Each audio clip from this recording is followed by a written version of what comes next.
Então,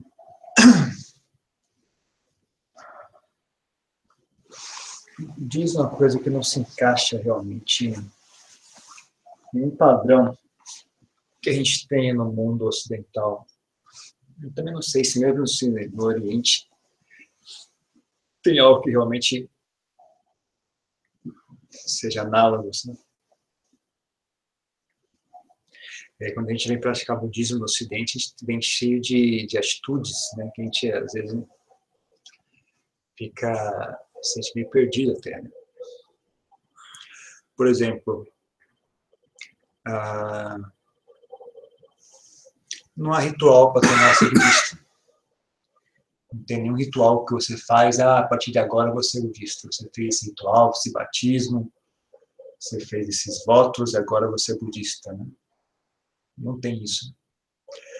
Não é um clube, né, que você faz parte. Né, agora.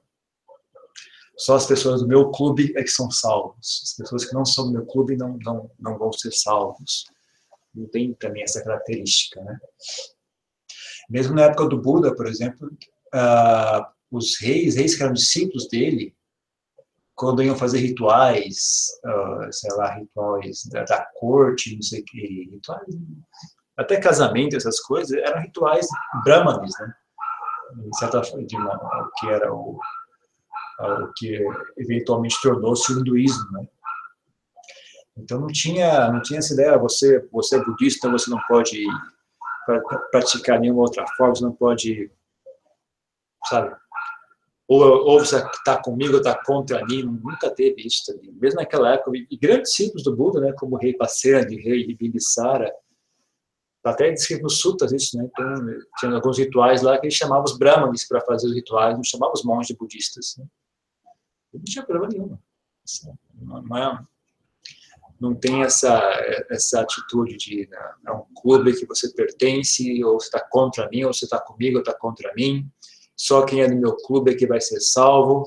E você só pode vir aqui se você fizer um voto de seguir a minha religião, senão você não é bem-vindo aqui. Não tem nada disso. Né? Na verdade, é mais essa atitude para dentro do contexto dos ensinamentos do Buda é tão ridícula quanto uma pessoa, por exemplo, dizer, sei lá, uma pessoa que tem uma associação de medicina de ervas, medicina natural. É você dizer que somente as pessoas que são membros da associação de medicina natural vão ser curadas da doença X. Né? Que não faz sentido algum. Na verdade, quem vai ser curado da doença X é quem tomou o remédio. Não interessa se você tem carteirinha de membro ou não. Quer você tem carteirinha de membro ou não, mas se você tomar um remédio, então você está curado, você vai ser curado. Agora, mesmo que você faça a carteirinha de membro e não tomar o remédio, então você não vai ser curado. Então, não há necessidade de ser budista para praticar budismo, para se beneficiar dos ensinamentos do Buda. E mesmo aqueles que são budistas, né, que saem por aí batendo sino e fazendo cerimônias e todo tipo de coisa, se eles não praticarem aquilo que o Buda ensinou, também não vai dar em nada. Então, eu não sei, eu acho que o Buda jamais deu o nome, né? Jamais falou, isso é o budismo, é uma religião, isso é ele chamava de Buddha Sasana, mas Buddha Sasana tem um significado, não é exatamente, a palavra Sasana não significa religião, no sentido que a gente conhece no Ocidente, né? Mas a palavra Sasana significa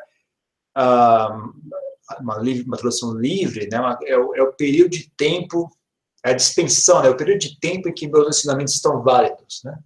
Então, Buddha Sasana é o período de tempo que os ensinamentos do Buda estão funcionais no mundo, né? Então, esse que é chamado, é assim que você referia, né? É o Buddha Sasana. Ou ele também chamava o Dhamma Vinaya, né? A minha doutrina, a doutrina e a disciplina, né? Que ele ensinou. Mas não tinha essa ideia de religião no sentido uma entidade fechada, um clube fechado, que você, para participar, você tem que fazer uns votos, tem que fazer um ritual, e só pode fazer parte, só pode participar disso aqui quem é da minha religião, quem não é da minha religião não pode participar, tem que primeiro fazer um voto de iniciação, sei lá o que as pessoas fazem, também não tenho a menor ideia. Não tem nada disso, na verdade, né? Então é que nem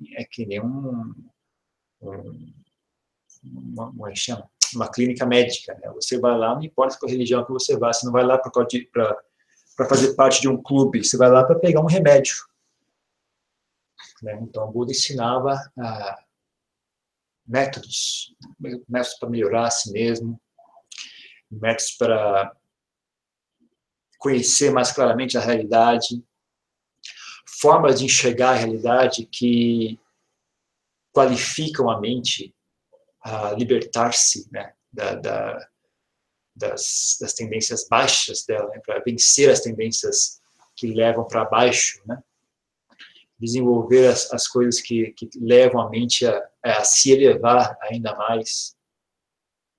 E em última instância, né, a libertação de samsara, né, isso é o nirvana.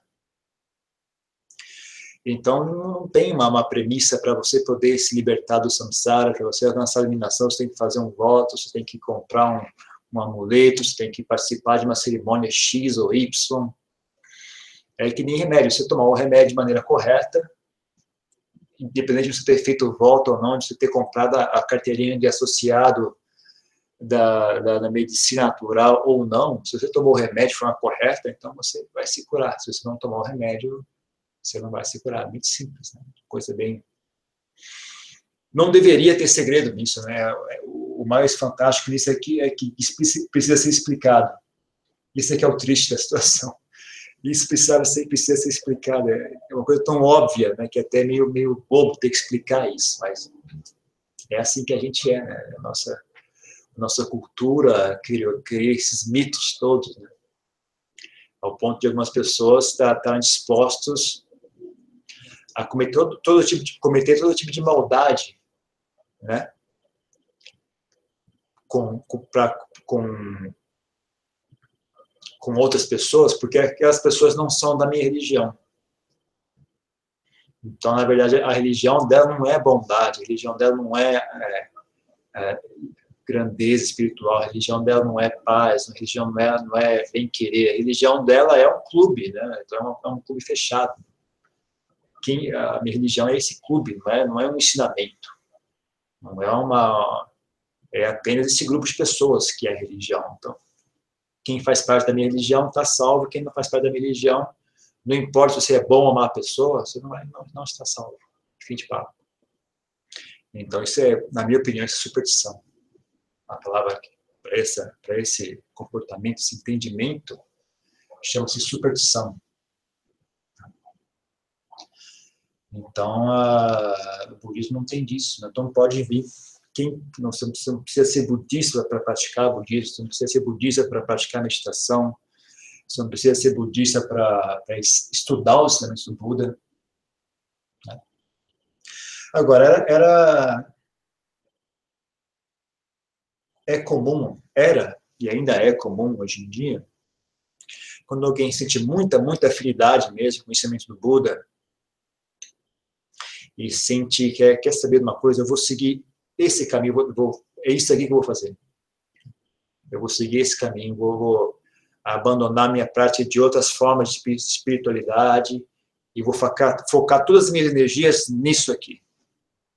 Geralmente, quando as pessoas têm esse tipo de insight ou de inspiração mental, né? Era comum na época do Buda, e ainda hoje em dia é comum as pessoas tomarem os chamados 3 refúgios, né? Então, a pessoa tem até uma recitação que chama Buddhan Saranam Gacchami, Dhamman Saranam Gacchami, Sangham Saranam Gacchami. Então, eu tomo refúgio no Buda, eu tomo refúgio no Dhamma, e eu tomo refúgio na Sangha.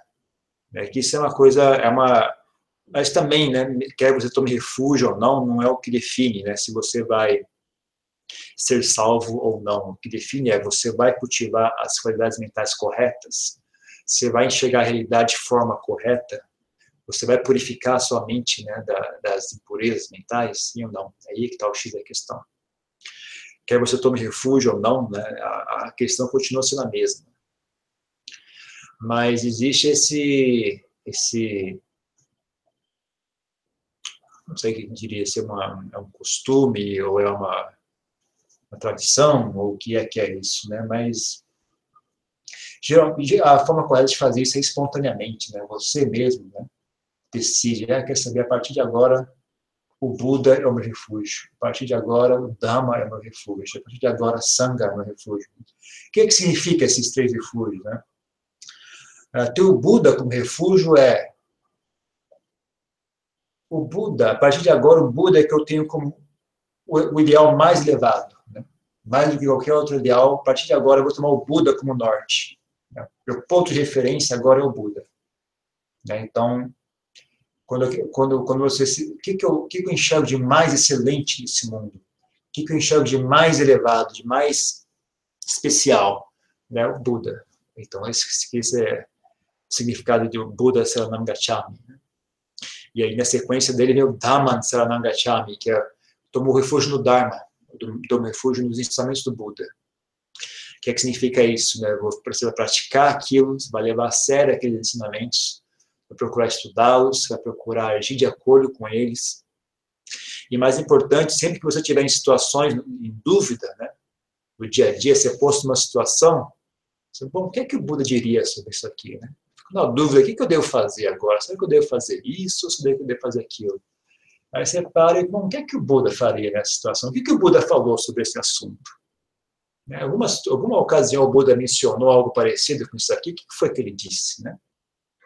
Então aí você começa a tomar refúgio no Dharma. Você começa a tomar refúgio nos ensinamentos do Buda, né? Tanto nos ensinamentos verbais, né, mas também nas histórias. O que o Buda fez na situação X? Né? Na situação X, o Buda fez isso.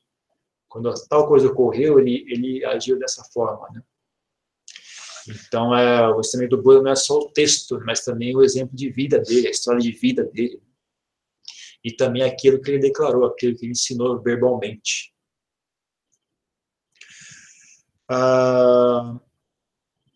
E o Sangha Saranam Gacchami também você, da mesma forma, também tomar refúgio, tanto nos ensinamentos como no exemplo de vida dos discípulos, dos Aryapugalas, né, que se chama Aryapugalas, que são os discípulos iluminados do Buda, né? Então, não só o Buda em si, como mestre, mas também os grandes discípulos dele, que alcançaram a iluminação, seguindo os ensinamentos dele, né?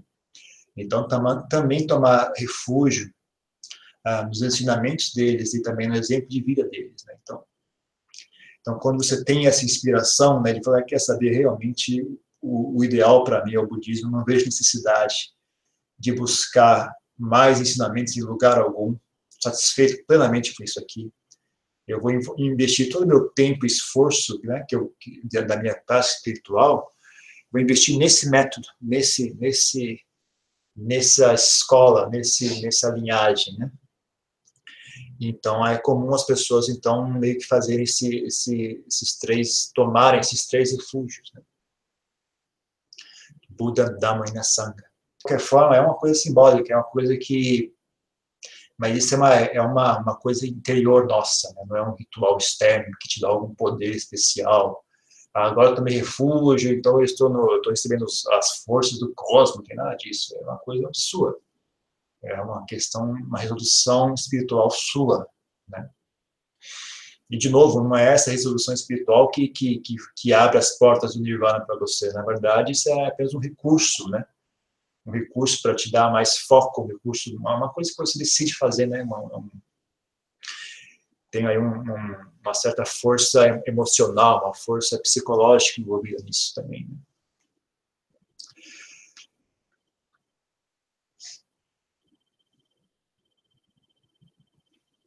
Às vezes as pessoas fazem rituais, já vi muita gente querendo fazer ritual. Na Índia, muito cristiana, mas isso é uma coisa mais social do que qualquer outra coisa, não é uma questão muito de prática, de dharma.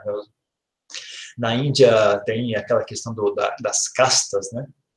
Então, um dos recursos que a casta vai, que os Sudras, né, tinham para tentar fugir desse mecanismo opressor daquelas castas hindus, né, do hinduísmo, é tornar-se budista, né? Então, para sair desse sistema em que eles são a casta mais baixa, né? Estão sendo oprimidos ali, então eles abandonam o hinduísmo e se tornam budistas, né? E fazem ritual lá, e tomam refúgio, amarram uma fitinha e tal.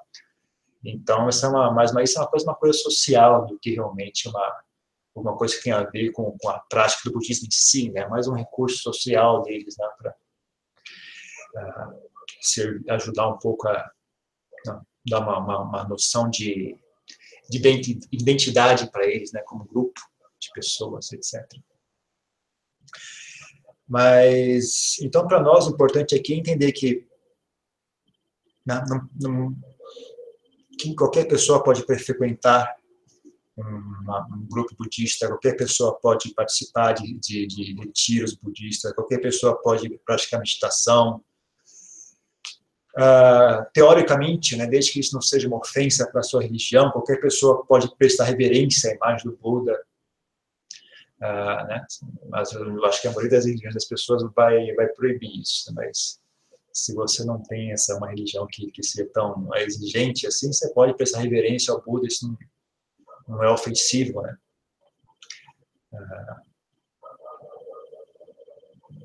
Porque o que significa, né, ser budista mesmo é você praticar os ensinamentos do Buda. Mesmo quando o Buda estava para falecer já, né? Então os monges estavam lá chorando aos pés dele, né? E prestando homenagem, e prestando reverência. E aí um monge saiu, um que tinha acabado de se ordenar, né? Saiu e foi sentar-se mais afastado e praticar meditação, né?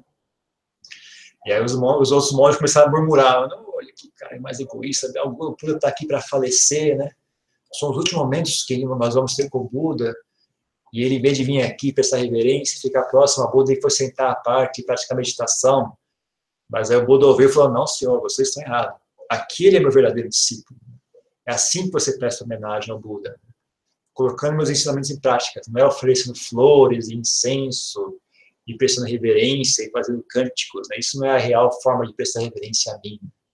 A real forma de prestar reverência é botando meus ensinamentos em prática. Era isso que o Buda esperava dos seus discípulos, né?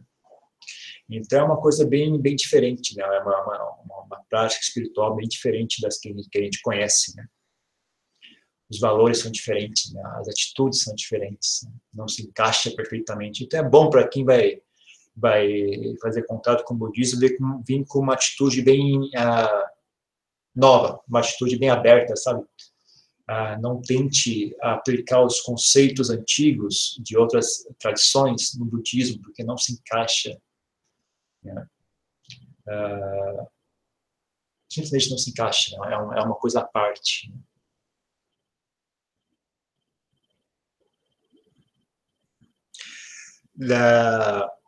Por exemplo,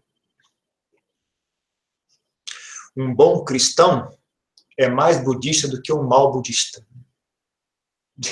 Quem o Buda elogiaria? Um bom cristão ou um mau budista? O Buda elogiaria um bom cristão, com certeza. Ele não elogiaria o mau budista. Ele criticaria ainda mais duramente ainda do que ele criticaria o mau cristão. Ele seria ainda mais crítico ao mau budista, porque o mau budista ouviu os ensinamentos dele e está se dizendo budista, mas não agindo de acordo, então está denegrindo a imagem do budismo, está denegrindo a Sangha, o Dharma, o Buda, com os atos ruins dele, né?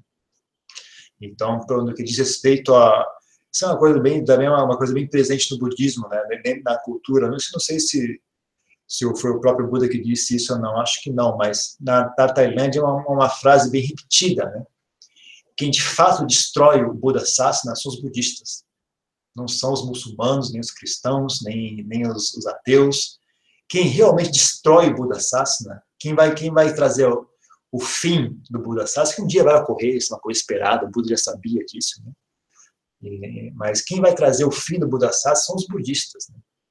Se comportando mal, não agindo de acordo com aquilo que o Buda dizia, distorcendo o ensinamento dele, não dando um mau exemplo, né? Usando o budismo para outros fins, em vez de usar o budismo para purificar a mente, né? usar o budismo para ganhar dinheiro, usar o budismo para ganhar fama, usar o budismo para oprimir um outro grupo de pessoas, né, como tem ocorrido atualmente na Birmania, né? Pessoas usando a identidade budista como a ferramenta para oprimir um grupo separado de pessoas, né, um grupo de muçulmanos, etc.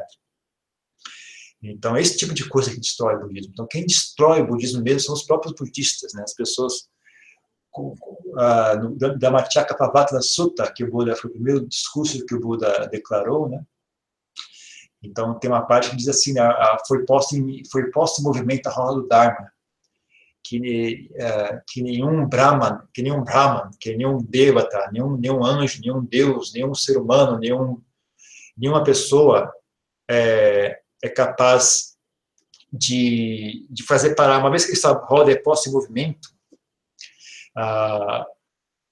nenhuma pessoa de fora, assim, nenhuma entidade exterior é capaz de fazer aquilo parar, né? É uma coisa que tem uma dinâmica própria, né? Ela é posta em movimento, ela tem um momento próprio, né? Então, mas um dia ela para, um dia ela cessa, né? Que é chamado fim do Buda Sassa, né? Então, quando realmente a coisa se corrompe internamente, é que aquilo se desfaz, né? Então, o real inimigo do budismo são os próprios budistas que se comportam mal, na verdade. Não há necessidade de enxergar as outras religiões como inimigas do budismo, né? A Jambula Dasa falava muito sobre isso, né? Tinha um mestre na Tailândia que falava muito sobre isso, a Jambula Dasa. Então, de novo, né? É uma coisa bem diferente, né, das demais tradições espirituais, né? Onde quem está de fora é o nosso inimigo, né? O budismo não, mas quem está dentro e se comporta mal é que é o verdadeiro inimigo, né? Quem está fora não é nosso inimigo, né? Então é isso, né? O verdadeiro budista é aquele que de fato se comporta de acordo, né, com aquilo que o Buda estabeleceu e se dedica a estudar os ensinamentos dele, se dedica a praticar aqueles ensinamentos, né? E tem um senso de dever, né, em preservar esses ensinamentos, né, de ser um exemplo vivo desses ensinamentos, né? Em termos de comportamento, né, um padrão básico que o Buda dava, mas que também, né, se você pegar o exemplo na Tailândia, muitas pessoas teoricamente são budistas, mas também não fazem, não cumprem, né, esse comportamento, né? Que são 5 preceitos morais, são 5 formas de não agir, né? Não são 5 formas de agir, são 5 formas de não agir. Então, é não matar seres vivos, não agredir os seres vivos, não tomar nada que não lhe pertença, né, não roubar nada, ter uma conduta sexual lícita, correta, né? Não usar a fala para agredir e para mentir e para agredir as pessoas, usar a fala de forma correta e não intoxicar a mente com substâncias, qualquer que sejam, né? Mas eu não sei se isso é obrigatório para ser budista, não, porque muitas pessoas têm fé no Buda. Na Tailândia, por exemplo, como é um país que é 90% budista, né? As pessoas têm fé no Buda, vão no templo, eu até acredito que tem fé sincera no Buda, sabe? Tem fé naquilo, tem uma conexão emocional com o ensinamento do Buda, aprecia os ensinamentos dele, pratica meditação, mas por uma razão ou outra não consegue seguir esses 5 preceitos, né? Não segue os 5 preceitos, ou de vez em quando vai beber com os amigos, ou por causa da profissão é obrigado a matar, ou, sei lá, o cara é detetizador, ou o cara é policial, etc., né? Então, eu não seguiria excluí-los como budistas. Por exemplo, tem muitos policiais, né, que vêm praticar meditação nos templos, né? E eles têm uma profissão que eles são obrigados a matar em várias situações. E ainda assim, eu acho que são budistas sinceros, são pessoas sinceras, realmente querem praticar, realmente querem estudar, né? Mas por uma questão ou outra, eles não se enxergam capazes de abandonar o estilo de vida deles para poder se encaixar nesse parâmetro, né, de conduta moral. Mas se for para olhar qual é um parâmetro básico que o Buda deu, então seriam esses 5 preceitos. De novo, né, o Buda é uma religião diferente, é uma tradição diferente, então o Buda não deu na forma de mandamentos, né? Não são 5 mandamentos. Você tem que se fazer isso, senão você vai para o inferno, você vai ser punido por Deus, vai ser punido pelo Buda, etc. São 2 coisas. São primeiro, né? Primeiro motivo pelo qual o Buda ensinou esses 5 preceitos, né? Porque ele dizia que essas 5 ações são muito sérias. São karmas muito ruins. Né? Tem muitos karmas ruins nesse mundo, né? Não é que só esses são os 5 karmas ruins que existem no mundo. Tem muitos karmas ruins que as pessoas cometem nesse mundo. Mas esses, assim, são especialmente ruins. São muito sérios, né? Ao ponto de prejudicar a sua capacidade de fazer progresso, né? Ou sequer de manter o seu nível de humano, né? De ser humano, né? Então, se a pessoa regularmente quebra esses 5 preceitos, ela tem muita dificuldade sequer suster esse estado de ser humano. Então, primeiro é um aviso, né? Uma coisa que é importante dizer isso às pessoas, senão elas não vão conseguir, né? Elas sendo levadas pelos valores da sociedade, elas vão acabar cometendo todo tipo de maldade e em vez de progredir, vão regredir, né? Então, essa é uma das razões pelo que o Buda mencionou isso, esses 5 preceitos, mas também é um treinamento. É um treinamento para a mente. Então, você se dedicar a observar, manter seu comportamento dentro desses parâmetros, em si já é um treinamento, né? Já é uma espécie de meditação, já é uma espécie de purificação, né? Porque seu comportamento é regrado pela sua mente, né? Então, se você quer evitar um comportamento X, você vai ter que olhar para a sua mente, né? Limpar ali, né? Limpar a origem daquele comportamento dentro da sua própria mente. Então, não são regras de comportamento, porque regras são coisas exteriores, né? É proibido fazer X, né? Então, é só isso. Você lembra que é proibido fazer X, se você fizer X, você vai ser punido, né? Isso é uma regra. Agora, esses preceitos são treinamentos. Então, olha, evite matar outros seres vivos. Treine isso, né? Então, até a recitação em Pali é Panati Pata Veiramani Sikkhapadani Samadhyani. A palavra Sikkhapadani, Sikkha significa treinamento, né? É uma forma de treinamento, né? Então, preceito, treinamento, tem uma tradução meio dupla, né? Mas, então você fala, eu observo o treinamento de não destruir outros seres vivos, não agredir outros seres vivos. Eu observo o treinamento. Eu observo o treinamento. Então, você treina a si mesmo, né? Você treina a sua mente, né? Você procura limpar da sua mente os estados mentais que causam a agressão a outros seres vivos, né? O descaso, a falta de compaixão, a raiva, né? O egoísmo, a ganância, né? Seja lá o que for que está fazendo você matar os seres vivos, então você trabalha ali, na causa, e não no exterior, né? Mas aqui dentro. Então, se você mata por ganância, você mata para vender, então você trabalha a sua ganância. Você mata por raiva, você mata por egoísmo, né? Então você trabalha essas qualidades, né? Então é um treinamento, né? Então é assim que funciona, né? E esse é o mais básico que o Buda deu, né? Em termos de estrutura mínima para se, sabe? Esse é o tijolinho menor que existe, né? Então, em coisas práticas a serem feitas, né? Mas aí, além disso, você tem outros níveis, você tem a prática de meditação, que é um componente muito importante, eu acho, do caminho budista, né? Então, muitas pessoas também argumentam, né, que se a pessoa não pratica meditação, ela não é budista de verdade, né? Talvez sim, depende de como você olhar o assunto, né?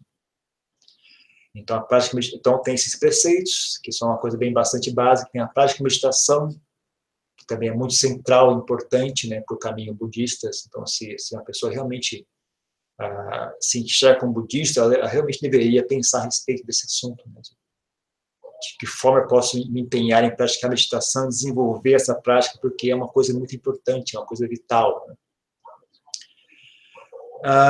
Além disso, também tem muitas outras formas, tem muitas coisas, né, que compõem assim o mundo mental de uma pessoa que se entende como budista, né?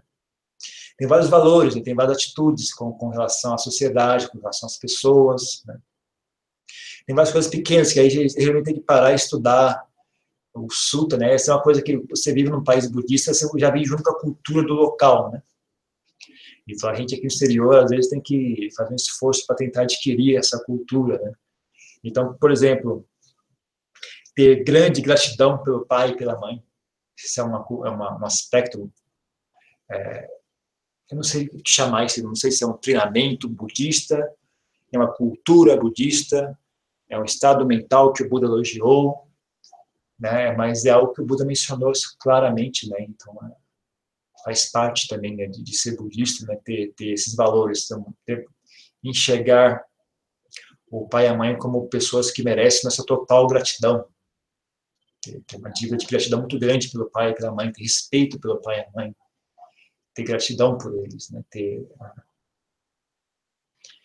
respeito pelos mais velhos, respeito e gratidão pelos professores. Isso faz parte do budismo. O Buda falava sobre esses assuntos, né? Isso não é apenas cultura assim, social, né?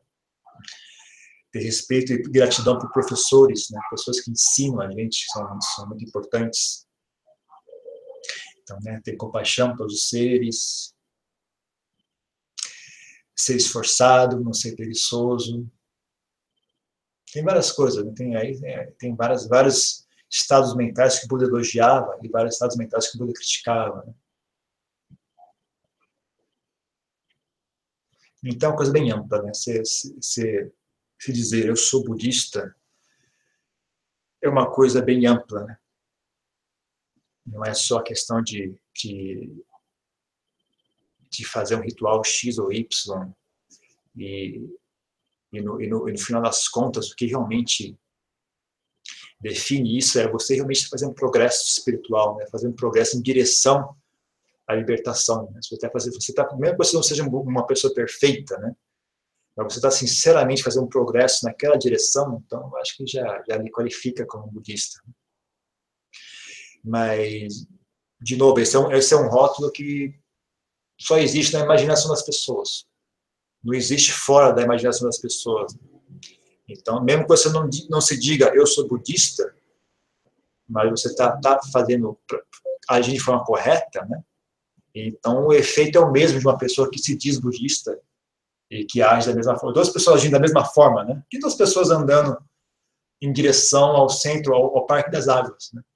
Uma fala, eu vou ao Parque das Águas. A outra não fala nada, mas simplesmente anda. As duas chegam do mesmo jeito.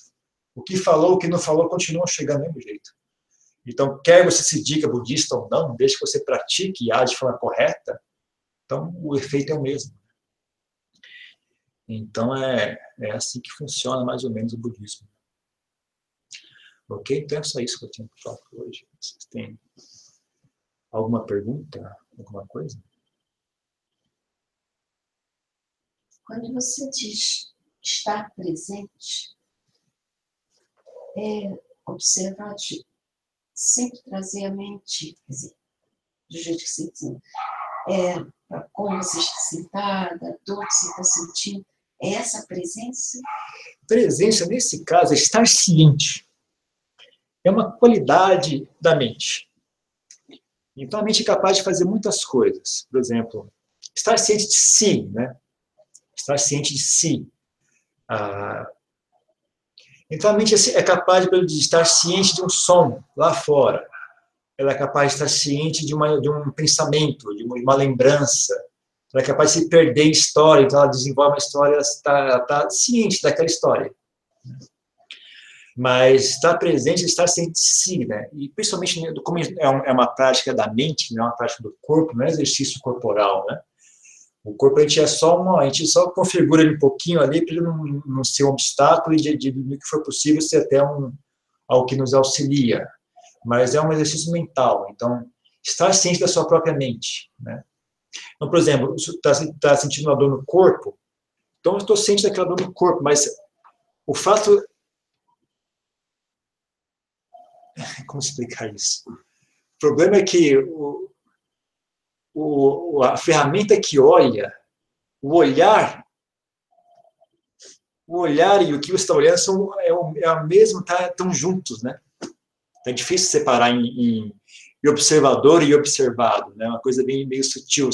Então, mas felizmente você não precisa separar para poder experienciar isso, né? É uma coisa que só quando você pensa e tenta catalogar em conceitos é que eles são separados, né? Você simplesmente sentir a experiência, fazer contato com a experiência, você já está ali, né? Mas é isso, né? Você, por exemplo, está sentindo a dor, então você está sentindo o corpo, mas eu também estou atento como é que a minha mente reage àquilo, como é que a mente experiencia essa dor, né? Então, mesmo a diferença entre você se distrair por um som e você estar presente durante a experiência do som é isso, né? Eu estou sentindo o som, mas eu também estou ciente de qual é a minha sensação com relação àquele som. Eu estou ciente de mim ouvindo aquele som. É diferente de você se perder na música, sabe? Se deixar levar e se perder a essência de si mesmo. Entendeu? Então, é isso que é estar presente, é conseguir manter um fluxo contínuo de ciência de si, né? Quebrar esse hábito da mente de sempre fugir para fantasias, fugir para o mundo da ausência. Ensinar a mente a estar consigo. E ajuda muito se esse consigo é algo agradável. Né?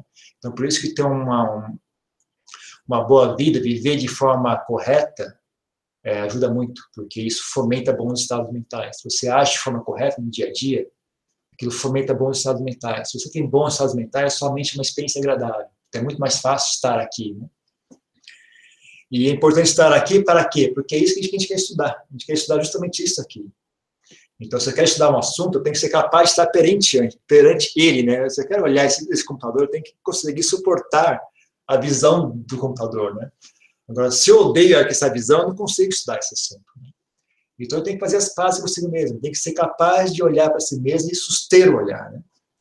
Então, tem um pouquinho de técnica aí, tem um pouquinho sabe, ensinar a mente a fazer contato, mas tem muito mais de aprender a fazer as pazes consigo mesmo, aprender a fazer, estou sentindo dor, e é isso mesmo. Esse corpo é assim, ele dói. Aprender a conviver com isso, sabe? Aprender a conviver com tédio, aprender a conviver com ansiedade, né? Então, uma das grandes funções da meditação é isso, né? Botar você frente a frente consigo mesmo, né? Ok, agora aprende a conviver, faça as pazes. Né? E você tem ali um parâmetro bem claro para você saber se, porque realmente é muito sutil, né? Então você tem esse ponto de referência. Estou conseguindo prestar atenção na respiração? Não. Significa que eu estou fugindo, né? Então você tem uma coisa bem clara, bem grosseira para você poder mirar, né? E poder avaliar até que ponto estou conseguindo manter a mente presente, sim ou não. Mas o X da questão é realmente essa presença mental, né? Se você tem essa presença mental, você pode aplicar na respiração, você pode aplicar naquela sensação de vazio que eu falei, né? Uma sensação interior, assim, de vazio. Né? Você pode você pode aplicar essa presença mental, você pode usar a sensação de amor como objeto de meditação. Você pode sentir amor e ficar ali presente, sentindo aquele amor, sabe? Uma coisa contínua e estável. Né? Então, você pode usar vários objetos de meditação.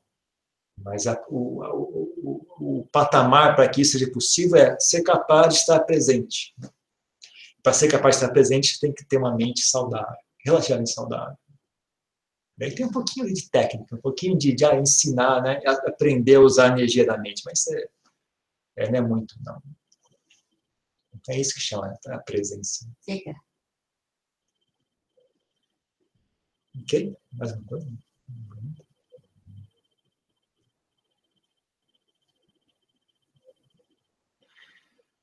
Então, eu vou desligar isso aqui.